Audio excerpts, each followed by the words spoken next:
CST annonce que tous les Français attendent ce soir en direct pendant le journal télévisé de TF1. Face à Gilles Boulot, le sélectionneur des Bleus, Didier Deschamps, va annoncer quels sont les joueurs retenus pour participer à la Coupe du Monde qui va démarrer le 20 novembre prochain au Qatar. Si certains n'ont pas vraiment de soucis à se faire, à l'image de Kylian Mbappé ou encore Hugo Lloris, d'autres en revanche sont sur la sellette et le nom d'Olivier Giroud est sur toutes les lèvres depuis plusieurs semaines. Champions en titre, les Bleus s'avancent vers l'échéance avec la pression du vainqueur, mais Didier Deschamps connaît bien ça, lui qui a tout gagné dans sa carrière de joueur, puis d'entraîneur.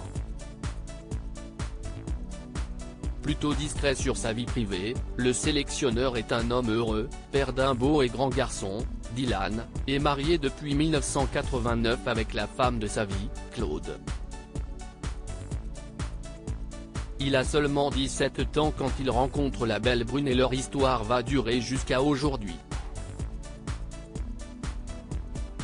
Pourtant, les débuts sont difficiles, puisque l'ancien footballeur n'est encore qu'un jeune espoir du FC Nantes, qui touche 2800 francs par mois, soit environ 400 €, comme le raconte très bien Bernard Pasquito dans son livre Didier Deschamps, La victoire et rien d'autre, édition du Rocher. Claude prend la décision d'arrêter ses études. Les deux tourtereaux décident de s'installer ensemble assez rapidement, après seulement quelques mois de relation.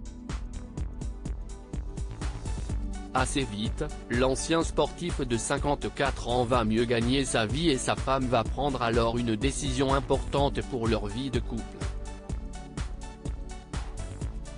Très vite, son salaire, celui de Didier Deschamps, note de la rédaction, va s'améliorer et CST tant mieux, car Claude a choisi d'arrêter ses études d'orthophonie.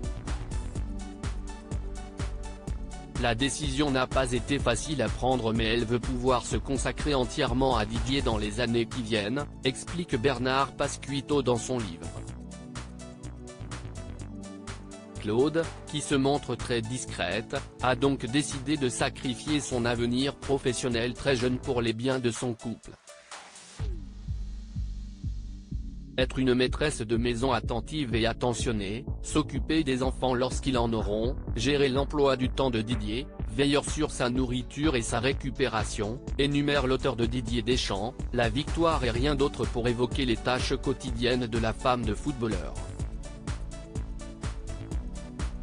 Alors qu'il s'apprête à prendre une décision très importante et qui sera à coup sûr très médiatisée, Didier Deschamps sait déjà qu'il pourra compter sur le soutien de Claude dans les semaines à venir.